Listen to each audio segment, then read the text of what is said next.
Jangan lupa subscribe YouTube channel Metro TV News dan jangan lupa nyalakan notifikasinya. Pemirsa, untuk membahas bagaimana persiapan pemerintah daerah untuk memulai kebiasaan baru sekolah tatap muka di masa pandemi telah bergabung dari luar studio Gubernur Jawa Timur Khofifah Indar Parawansa. Selamat pagi, Assalamualaikum Bu Khofifah. Ya, Waalaikumsalam warahmatullahi wabarakatuh. Iya, Ibu, bisa kami tanyakan berapa banyak Bu pemerintah daerah di Jawa Timur yang tentunya siap membuka kembali sekolahnya? Ya, Mas Marvin, jadi di Jawa Timur ini sesungguhnya dari tanggal 18 Agustus yang lalu kita melakukan uji coba pembelajaran secara terbatas. Uji coba pembelajaran ini setiap kabupaten kota, 1 SMA, 1 SMK, 1 SLB. Kemudian format yang kita lakukan adalah dari total yang sudah memulai uji coba dari tanggal 18 Agustus itu 25% siswa saja yang boleh mengikuti uji coba dan hanya 3 jam setara dengan kalau 45 menit berarti bisa 4 jam pelajaran, kantin tidak buka, mereka membawa bekal dari rumah. Tetap dengan physical distancing yang sangat ketat dan di setiap sekolah yang melakukan uji coba mereka menyiapkan relawan yang akan mengawal bagaimana proses pelaksanaan protokol kesehatan di masing-masing sekolah. Kemudian 26 Oktober yang lalu atas permintaan para kepala sekolah, wali murid dan MKKS kemudian diperluas untuk SLB 10%, untuk SMA 20%, untuk SMK 35% lembaga yang melanjutkan perluasan uji coba pembelajaran tetap pada posisi peserta didik 25%, 3 jam setara dengan 4 jam pelajaran, tetap tidak ada istirahat, tidak ada kantin yang buka.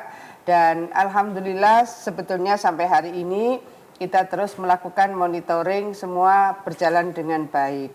Nah sekarang ketika ada rencana untuk membuka lebih luas lagi, kita juga mengkoordinasikan kembali kepada seluruh lembaga pendidikan. Kalau di Jawa Timur ini ada 4.117 lembaga pendidikan, SMA, SMK, dan SLB. Ada 1.333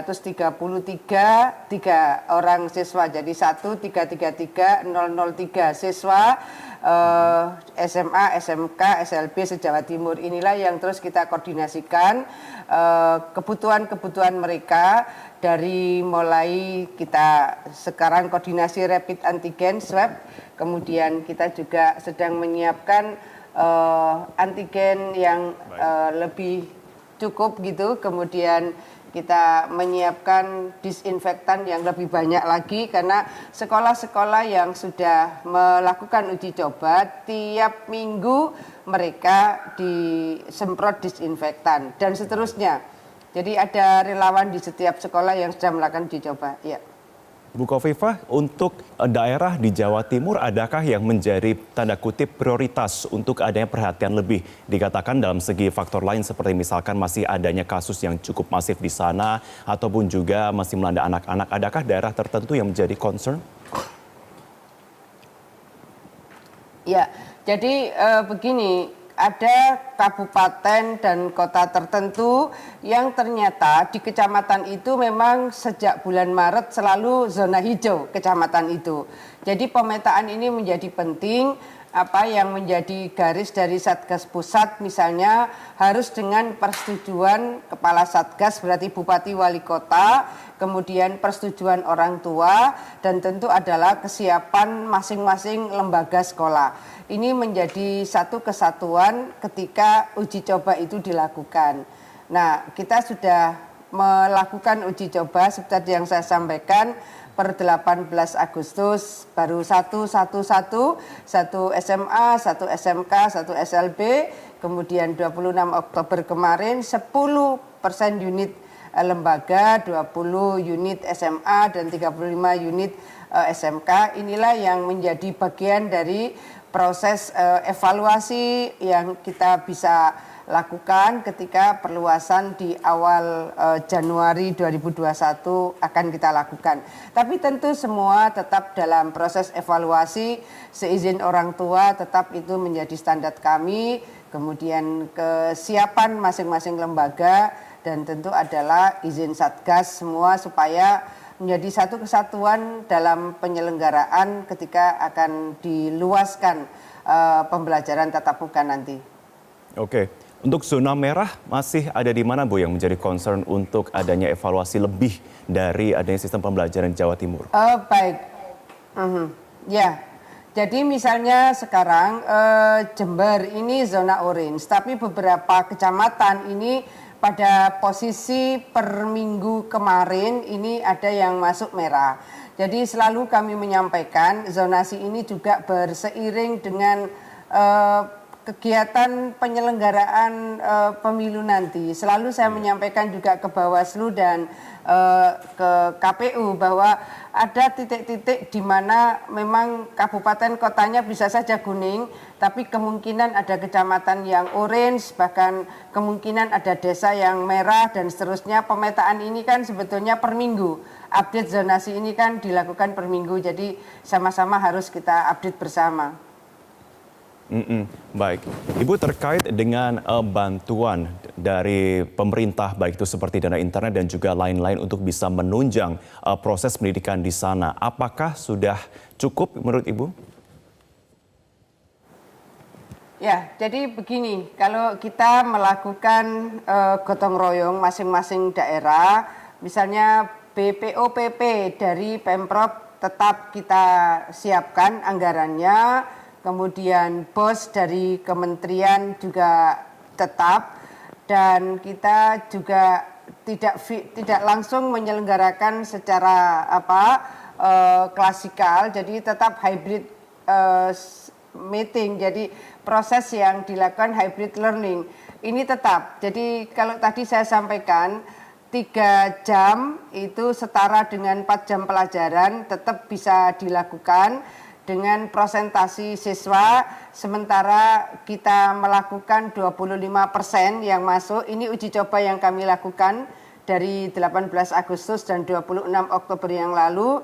Nah, hybrid learning ini tetap dilakukan sampai dengan tadi malam kami koordinasi untuk persiapan tanggal 28 kemarin Hari Guru nanti, dan kita 23 kemarin Hari Guru di Jawa Timur kami lakukan. Kami juga koordinasi dengan PGRI, jadi proses hybrid learning itu tetap harus disiagakan sehingga tidak bisa langsung mereka mengikuti secara keseluruhan proses belajar mengajar di sekolah. Jadi tetap hybrid learning.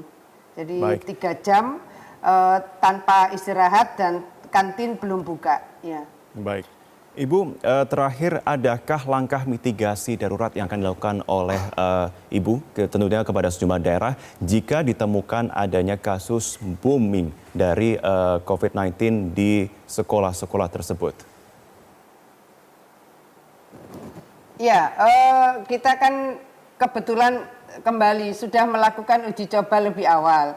Jadi uji coba yang kita lakukan 18 Agustus pasti kita lakukan evaluasi. Kemudian 26 Oktober kita lakukan perluasan, kita juga lakukan evaluasi. Nah, ketika kemudian ke 4.117 lembaga, kita juga akan lakukan koordinasi lebih detail lagi.